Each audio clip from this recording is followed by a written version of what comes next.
While his peers were mastering video games and cramming for exams, 16-year-old Min Jun was kneeling on a cold marble floor, staring into the heart of a high-tech detonator designed to erase a mafia empire. Park Do-hyun, the undisputed king of Seoul's underworld, didn't believe in miracles, he believed in results. But with a sophisticated time bomb ticking inside his mansion and his own demolition team paralyzed by fear, he was out of options. He drove into the quiet outskirts of the city to find the only man who knew more about explosives than the devil himself, Commander Han Jun-taek. When the heavy gates of the veteran's compound opened, the commander didn't reach for his toolkit. He placed a hand on the shoulder of a quiet, unassuming teenager standing beside him. "Take Min Jun," Han said, his voice steady as stone. "He's the one you need." Do-hyun's eyes flared with rage. "I came for a legend, Han. Not a schoolboy who hasn't even started shaving." "This schoolboy defused his first pressure plate mine at 12, the commander countered. "While your men were learning to shoot, he was learning the language of wires and triggers in the dirt. If you want your mansion to be standing in 10 minutes, stop looking at his age and start looking at his hands." With the clock bleeding seconds, Do-hyun had no choice. He watched as Min Jun entered the mansion with a calmness that felt unnatural. While the syndicate's deadliest killers waited outside in a cold sweat, the boy worked in total silence. 5 minutes later, the digital red glow of the timer vanished. The outskirts of Seoul were quiet, draped in a permanent mist that clung to the jagged hills where Commander Han Jun-taek had carved out a life of solitude. To the neighbors, he was just a stern, limping old man who tended to a meticulous garden. To Min Jun, he was the shadow of a titan. Their home was not a place of rest, but a sanctuary of discipline, where the air always smelled of machine oil, burnt copper, and the sharp tang of gunpowder. The training began before the sun even cleared the horizon. While other boys his age were tucked under warm blankets, Min Jun was in the damp cellar, his fingers numb from the morning chill but moving with the precision of a watchmaker. He wasn't practicing math, he was practicing survival. Han would sit in a wooden chair, his old service medal glinting in the dim light, watching with eyes that saw every tremor, every hesitation. "A bomb is a conversation between two minds, Min Jun," the commander would say, his voice a low rumble that commanded the room. "The man who built it wants you to die. He has left traps, decoys, and lies. If you lose your temper, he wins. If you rush, he wins. You must be colder than the metal in your hand." Han's methods were brutal and unconventional. He would blindfold the boy and scatter a dozen unrecognizable components of a dismantled firearm across a table. Min Jun had to identify each part by touch alone, the weight of the firing pin, the texture of the spring, and reassemble the weapon in under 60 seconds. If he failed, they started over. If he succeeded, Han simply added a layer of complexity, introducing sand or water to the mechanism to simulate the chaos of a battlefield. But the most grueling lessons were the live simulations. Han would rig harmless but loud flashbang devices around their small property. Min Jun would have to navigate the yard in total darkness, detecting tripwires thinner than a strand of hair and pressure plates hidden beneath layers of mulch. The old man didn't just teach him how to take things apart, he taught him how to see the invisible lines of danger that governed the world. There were no toys in Min Jun's room, only schematics of Soviet-era electronics and Western circuit boards. He spent his evenings servicing Han's old collection of rifles, learning how to change the sound of a shot by modifying a muzzle or how to refine a trigger pull to a hairbreadth. To Han, this wasn't about making a killer, it was about honoring a legacy of protection. He knew the world was getting louder, more violent, and he wanted Min Jun to be the silence that neutralized the noise.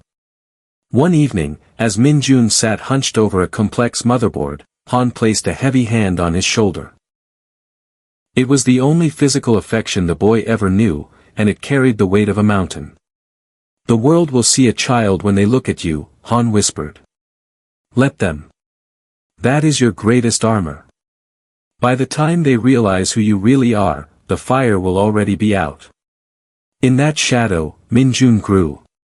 He became a ghost in his own life, quiet, observant, and lethally capable, waiting for the day the world would finally knock on their door. The heavy silence of Park Do-hyun's mansion was shattered not by an explosion, but by the rhythmic, mechanical heartbeat of a nightmare. It had begun at 3 a.m., a low, electronic pulse that seemed to vibrate through the very foundations of the estate. By the time Do-hyun reached his private study, his chief of security was already white-faced, staring at the ventilation grate where a sleek, black casing had been fused into the structural steel. The digital display on the device bled a toxic crimson, the numbers dancing downward with predatory indifference. 1459, 1458. Do-hyun did not scream. He was a man who had built an empire on calculated violence and ironclad control, but as he looked at the device, he felt a coldness that no amount of power could thaw. This was not a crude pipe bomb or a street gang's threat. It was a masterpiece of demolition, a complex web of liquid explosives and anti-tamper sensors that whispered of professional-grade betrayal. "Move," Do-hyun commanded, shoving his security lead aside. A team of his best technicians, men who had been trained in the military and paid handsomely to handle the syndicate's technical difficulties, swarmed the device. They arrived with thermal scanners, frequency jammers, and high-precision tools, but the confidence in the room evaporated within minutes. The lead technician's hands, usually as steady as a surgeon's, began to tremble. "Boss," the man whispered, his forehead slick with sweat. "It's a ghost circuit. Every wire we scan is a decoy. If we cut the wrong one, the mercury switch triggers. If we try to move the casing, the vibration sensors finish us. This isn't just a bomb. It's a death sentence." "I don't pay you for philosophy," Do-hyun hissed, his eyes fixed on the timer. "Fix it." "We can't," the technician admitted, dropping his pliers. "The logic board is encrypted. Whoever built this knew our protocols. We're locked out." Panic, a secondary poison, began to seep through the mansion. His soldiers, men who would fearlessly charge into a rain of bullets, were backing away toward the exits, their eyes darting toward the ticking red numbers. The invincibility of the Park Syndicate was crumbling in the face of a few ounces of plastic explosive and a circuit board. For the first time in 20 years, Do-hyun felt the walls of his kingdom closing in. He looked at the display, 912. The experts had failed. His money was useless. His muscle was irrelevant. He realized then that he wasn't just losing a house, he was losing the legend he had spent a lifetime building. If he fled, he was a coward. If he stayed, he was a corpse. In the suffocating heat of the room, a memory flickered, a name whispered in the darkest corners of the Ministry of Defense. A man who dealt in the impossible. Commander Han. Do-hyun turned away from the ticking clock, his coat sweeping the floor as he headed for the garage. "Get the car," he barked at his driver. "We're going to the hills. If the legend is still alive, he's the only one who can stop the sun from rising on a pile of ash." As the black sedan roared down the driveway, the red glow in the study continued its relentless march toward zero, leaving the experts behind in the dust of their own failure. The gravel crunched beneath the tires of the armored sedan as it screeched to a halt in front of Commander Han's modest gate. Park Do-hyun stepped out, his tailored suit a sharp contrast to the rustic, fog-heavy silence of the hills. He didn't wait for an invitation. He kicked the gate open, his desperation masked by a mask of cold arrogance. The ticking in his mind was louder than the wind. Commander Han was sitting on the porch, calmly sharpening a small blade. He didn't look up as the most dangerous man in Seoul approached. Beside him stood Min-jun, motionless and silent, a ghost in an oversized hoodie. "Han." Do-hyun's voice cracked the stillness. "I don't have time for the pleasantries of retired old men. There is a ghost circuit sitting in my study, and my men are useless. Pack your kit. We leave now." Han finally looked up, his eyes milky with age but sharp with an inner fire. He looked at the kingpin's trembling hands, then at the clock on the dashboard of the idling car. I don't go into the city anymore, Park. My bones are brittle, and my eyes aren't what they were. I'll give you a province, Do-hyun hissed, leaning over the porch railing. I'll buy you a new life. Just stop that timer. Han leaned back and gestured toward the boy. I can't go. But Min-jun will. He's faster than I ever was, and his heart beats slower than yours. Do-hyun froze, his gaze sliding to the teenager. He let out a harsh, jagged laugh that held no humor. A boy? You're sending a child to do a legend's work? I asked for the man who dismantled the northern mines, not a babysitting project. Is this a joke, Han? Are you senile? Min-jun didn't flinch. He didn't even blink. He simply reached into a small canvas bag and pulled out a pair of worn pliers, testing the tension with a rhythmic click-click-click. He is no joke, Han said, his voice dropping to a gravelly warning. This boy has spent the last 4 years living inside the guts of every explosive known to man. He doesn't see wires, he sees intent. He is my hands, my eyes, and my legacy. If he fails, you can come back and take my head yourself. Do-hyun looked at the timer on his watch. 6 minutes. The mockery died in his throat as he looked into Min-jun's eyes. There was no fear there, no excitement, no pride. There was only a terrifying, vacuum-like focus. It was the same look Han had carried 40 years ago on the front lines. If a single stone falls from my ceiling, Do-hyun warned, pointing a finger at the boy, he won't live to see 17. Then stop talking, Min-jun said softly. It was the first time he had spoken, and the cold clarity of his voice startled the kingpin. We're losing seconds. Without waiting for permission, Min-jun stepped off the porch and moved toward the car with a steady, purposeful stride. Han watched them go, his face an unreadable mask of stone. He had placed the boy in the mouth of the wolf, but as the sedan roared away, the old commander knew it wasn't the boy who should be afraid. The air inside Park Do-hyun's study was thick with the smell of expensive leather and the ozone sting of dying electronics. Outside the heavy oak doors, the most powerful men in the city were holding their breath, but inside, there was only the boy and the rhythmic, bloody pulse of the timer. For 12, the red light washed over Min-jun's face, casting long, rhythmic shadows against the walls.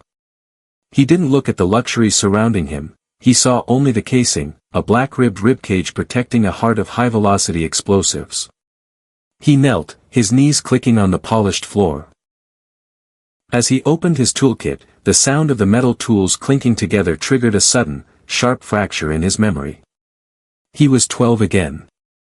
The air was different then, dusty and hot, smelling of dry earth and old iron.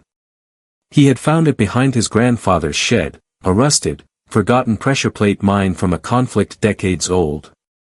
His foot had pressed down before he realized what it was, the metallic clack of the firing pin engaging echoing in the silence of the woods. He had stood frozen for 3 hours, the weight of his small body the only thing keeping the world from erupting. Commander Han had found him there, but he hadn't panicked. He hadn't called for help. Instead, the old man had sat in the dirt, handed Min-jun a kitchen knife and a pair of rusted pliers, and spoke in a voice as calm as a summer stream. Don't look at the dirt, Min-jun, look at the mechanics. The man who made this thought he was smarter than you. Prove him wrong. By the time the sun had set that day, a 12-year-old boy had dismantled the firing assembly with shaking fingers, earning his life and a new kind of silence in his soul. Now, at 16, his fingers didn't shake. Min-jun reached into the guts of the ghost circuit. His vision narrowed until the rest of the room blurred into a haze of gray. The bomb was a masterpiece of deception. A bundle of yellow wires looked like the primary trigger, but as he moved them aside with a probe, he saw the secondary mercury switch hidden beneath a layer of false insulation.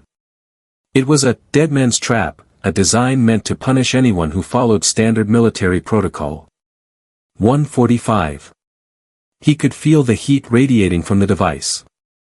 Most technicians would have tried to bypass the logic board, but Min Jun remembered his grandfather's teaching: every architect has a signature. Find the flaw in his ego. He spotted it, a tiny, unnecessary loop in the copper grounding. It was a flourish, a bit of pride from the bomb maker. Min Jun ignored the timer. He ignored the sweat stinging his eyes. He slipped his thin pliers past the mercury switch, his breath hitching in his chest as he pinned a hair-thin silver filament against the casing. This was the moment of the conversation. The maker said die. Min Jun said no. With a single, infinitesimal squeeze, he severed the silver line. The digital display froze at 008. The aggressive humming of the cooling fan stuttered and died. The red glow vanished, replaced by a dull, lifeless gray. Min Jun sat back on his heels, the silence of the room suddenly deafening. He didn't celebrate. He simply wiped the grease from his pliers and waited for the world to come back in. The heavy oak doors creaked open, but Min Jun didn't turn around.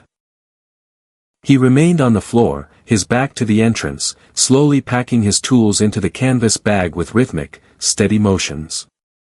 The air in the study, once vibrating with the frantic pulse of the timer, was now unnervingly still. Park Do-hyun stepped over the threshold, his polished shoes clicking softly on the floor. Behind him, his security team hovered in the hallway, their faces a mixture of shame and disbelief. Do-hyun stopped a few feet from the device. He looked at the frozen display, 00. 08, and then at the severed silver filament peeking out from the casing like a dead nerve. He had spent his entire life measuring men by the damage they could inflict, the fear they could command, or the price they could pay. But as he stared at the back of the boy's head, he realized his scales were broken. The experts said it was a ghost circuit, Do-hyun said, his voice surprisingly quiet. They said it was designed to be impossible. Min Jun stood up, slinging the bag over his shoulder. He finally turned to face the kingpin. His expression wasn't one of triumph, it was the flat, exhausted gaze of a craftsman who had simply finished a long day's work. Impossible is just a word for people who stop looking at the details, the boy replied. Do-hyun studied him with a predatory intensity. He saw the grease under the boy's fingernails and the slight frame that made him look even younger than 16, but he also saw the stillness in Min Jun's hands, a stillness that held more power than 1,000 loaded guns. In the underworld, men were usually tools, some were hammers, some were knives. But Min Jun was something Do-hyun had never encountered before. He was a master key. You didn't even sweat, Do-hyun remarked, his eyes narrowing. My men were ready to abandon this city. You stayed in a room with a mercury switch and a hair trigger and you didn't even break a sweat. Sweating makes your hands slip, Min Jun said simply. A slow, sharp smile spread across Do-hyun's face, a smile that usually signaled the birth of a new empire or the end of a rival. He reached into his pocket and pulled out a checkbook, but then he paused, his hand hovering over the paper. Money felt suddenly insulting, a crude answer to a complex question. He looked at the boy and saw a future that the commander hadn't mentioned. Han wanted a soldier, but Do-hyun saw a visionary. I told your grandfather I'd give you anything, Do-hyun said, tucking the checkbook away. Money, cars, a name that makes people tremble. But those are small things for a mind like yours. He stepped closer, his shadow engulfing the teenager. You saved my legacy today. In return, I'm going to give you more than a uniform. I'm going to give you the world's best stage to play on. Min Jun looked toward the window, where the first light of dawn was finally breaking over Seoul. The immediate danger was over, but as he looked at the Mafia boss, he realized a different kind of clock had just started ticking. The boy who had spent his life in the dirt was about to be thrust into the light, and for the first time, he felt the weight of the path his grandfather had paved. The transition was as cold and abrupt as the snap of a winter branch. Within a week of the mansion incident, Park Do-hyun's influence had cleared a path that no ordinary citizen could walk. There were no long goodbyes, no grand speeches. The departure took place at the same modest gate where the kingpin had first arrived in a panic. A sleek black car waited at the curb, its engine idling with a low, impatient hum that signaled the end of Min Jun's childhood. Commander Han stood on the porch, his frame silhouetted against the morning mist. He looked older than he had 7 days ago, the weight of the handoff finally settling into his marrow. Min Jun carried only a single duffel bag. Inside were his basic clothes, his grandfather's old wire cutters, and a thick folder of travel documents stamped with the seal of an elite military academy in Omsk, Russia. "The Russians don't care about your grandfather's name," Han said, his voice cracking like dry parchment. "They don't care about the gratitude of a mafia boss. In the snow, everyone is the same temperature. You will be surrounded by the sons of generals and the most ruthless minds of the Eastern Bloc. They will try to break your hands to see if your mind follows." Min Jun nodded, looking at the calloused palms that had disarmed a ghost circuit only days prior. "I won't break." "Don't just survive them, Min Jun," the commander whispered, stepping forward to grip the boy's shoulder. "Study them. Learn how they think, how they fail, and how they fear. You are going there to sharpen the blade I forged in the dirt." The drive to the airport was silent. Park Do-hyun sat in the back seat beside him, staring out the tinted window at the passing Seoul skyline. "I chose Russia because they understand the beauty of cold logic," the boss said without turning his head. "They won't teach you how to be a soldier, they will teach you how to be an engine of war. I am paying for the best education blood can buy. Don't waste my investment." The flight was a blur of gray clouds and steel-blue horizons. When the hatch finally opened in Omsk, the air hit Min Jun like a physical blow. It was a dry, razor-sharp cold that made every breath a labor. The academy was a brutalist fortress of concrete and iron, rising out of the Siberian tundra like a jagged tooth. There were no trees, no gardens, and no mist to hide in. As he stepped onto the frozen tarmac, a line of cadets stood at rigid attention, their faces masks of disciplined indifference. A tall officer with eyes like flint approached him, glancing at Min Jun's slight frame with unmistakable disdain. He spoke in clipped, harsh Russian, but the meaning was universal. He saw a boy who had been bought into the academy, a soft Korean kid with a benefactor's shadow. Min Jun didn't reach for a heater or shiver against the wind. He adjusted the strap of his bag and looked past the officer at the sprawling complex of satellite dishes and tactical towers. He felt the familiar, icy stillness settle over his heart. He was thousands of miles from the cellar and the garden, but as he stepped into the fortress, he knew the conversation hadn't changed. The world was just a bigger bomb, and he was finally learning how to take it apart. The walls of the Omsk Academy did not speak, they echoed with the rhythmic thud of combat boots and the low hum of high-voltage servers. For Min Jun, the first year was a blur of simulated fire and frozen silence. While the other cadets found solace in the barracks camaraderie, he lived in the archives and the signal labs. He realized quickly that in this new world, wires were no longer just physical copper strands, they were lines of code, satellite frequencies, and the invisible threads of human psychology. He mastered Russian with a cold, mechanical efficiency, treating the language like an encryption key. He didn't just learn to speak it. He learned to hear the hesitation in a commander's tone and the hidden intent in a diplomat's phrasing. In the strategy halls, he became a ghost at the tactical boards. His instructors, hardened veterans of the Siberian frontier, watched in baffled silence as the boy from Seoul bypassed traditional frontline maneuvers. Min Jun didn't move battalions into the meat grinder of a direct assault. Instead, he studied the logistics chain, the power grids, and the communication relays. He would dismantle an enemy's ability to fight before the first shot was ever fired. "The boy is not a soldier," one colonel whispered during a late-night evaluation. "He is an architect of collapse." In the technology wing, Min Jun's childhood training in the cellar became his greatest weapon. While his peers struggled with the complex mathematics of electronic warfare, he approached a motherboard with the same surgical stillness he had used on Park Do-hyun's bomb. He learned to weaponize the very signals that governed modern life. He could map a city's heartbeat through its data flow, identifying the single point of failure that would bring a nation to its knees. The bullying that had greeted his arrival vanished by the second winter. It wasn't because he fought back with his fists, but because the cadets realized that Min Jun knew their secrets. He knew whose father was skimming from the military budget and who was failing their physical exams. He didn't use the information for cruelty, he used it for leverage, creating a web of quiet influence that made him untouchable.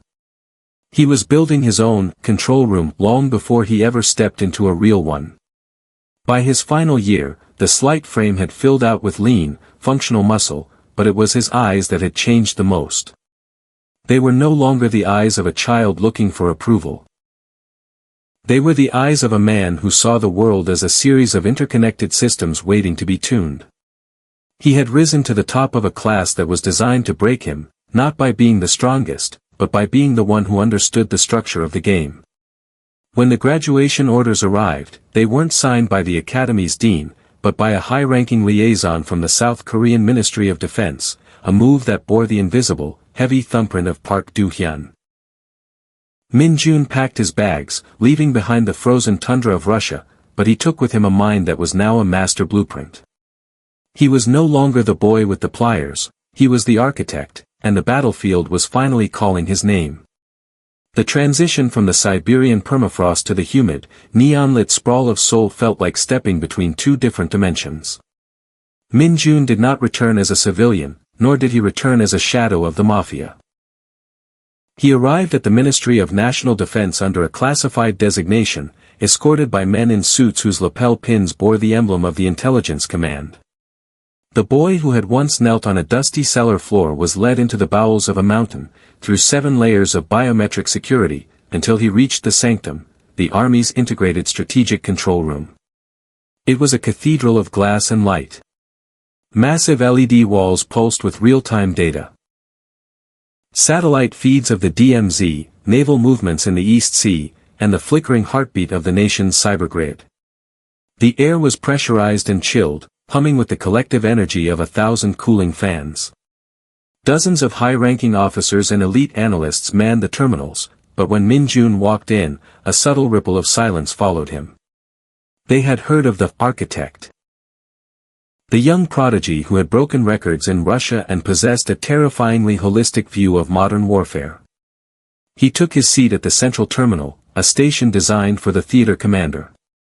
As he logged in, the interface responded to his touch with a fluid, familiar grace. To the others, the screens were a chaotic mess of symbols and alerts. To Min Jun, it was a grand, living circuit board.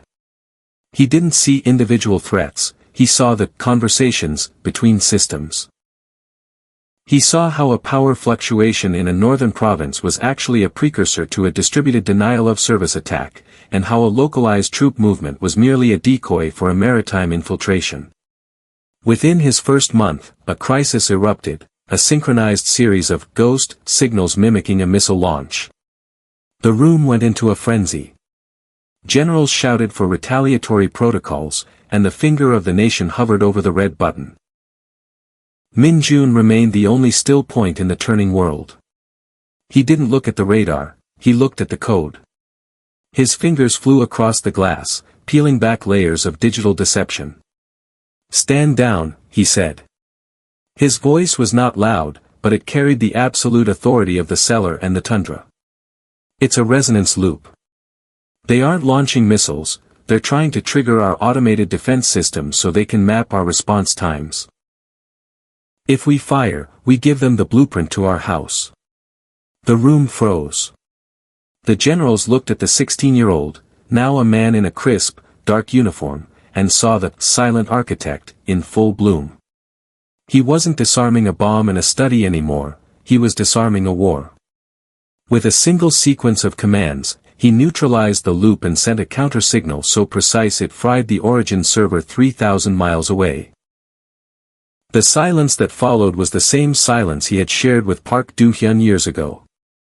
It was the silence of a master who had proven that the most dangerous weapon in the world isn't a bomb, but the mind that knows how to stop it. As the tension drained from the room, Min Jun looked at a small, framed photo he kept tucked in his station, a grainy image of a quiet garden in the mist. He had reached the control room, but the mission wasn't complete until he returned to where the wires were first cut. The mist still clung to the jagged hills of the village, just as it had on the morning Min Jun left for the snow of Siberia. But as the sleek, government-plated vehicle wound its way up the narrow dirt path, the silence of the valley felt different. It no longer felt like a hiding place, but like a sanctuary. Min Jun sat in the back, his dark officer's uniform pressed and sharp, the silver insignia on his shoulder catching the filtered mountain light. He looked at his hands. They were still steady, still the hands of a craftsman, but they now held the weight of a nation's safety. The car stopped at the familiar rusted gate. Min Jun stepped out, the crisp mountain air filling his lungs with the scent of pine and wet earth. He didn't wait for his security detail to open the door. He moved with the quiet, purposeful gait he had perfected in the halls of power. He walked past the garden, noting that the weeds were a bit taller now, and the shed where he had first learned the language of wires looked smaller than he remembered. Commander Han was sitting in the same wooden chair on the porch, a thick blanket draped over his knees. He looked friendlier, his skin like translucent parchment, but his eyes, those fierce, unwavering eyes, snapped to the gate the moment it creaked. He didn't say a word as Min Jun approached. He simply watched, his chest rising and falling in a slow, rhythmic measure. Min Jun stopped at the base of the porch steps. He didn't boast of the crises he had averted or the digital wars he had won in the silence of the control room. Instead, he reached into his pocket and pulled out a small, heavy box. He climbed the steps and knelt at his grandfather's feet, placing the box on the old man's lap. Inside was the highest civilian honor for national security, a medal that bore no name, only a symbol of a shield and a circuit. "The house is still standing, grandfather," Min Jun said softly, his voice thick with a rare emotion. "All of them.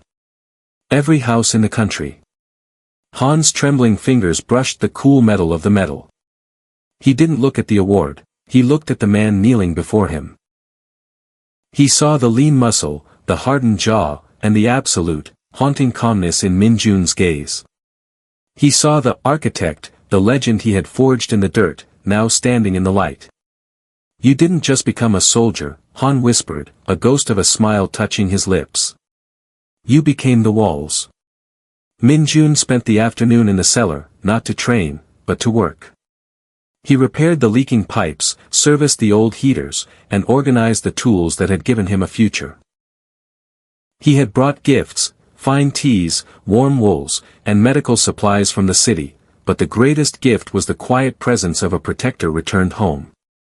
As evening fell, they sat together on the porch, watching the fog roll in to swallow the valley. For the first time in 16 years, the internal clock in Min Jun's head wasn't ticking toward a deadline. The debt to the past was paid in full. The boy who once disarmed bombs in the dark was now the man who kept the sun rising for millions, and in the quiet of the hills, the architect finally found peace.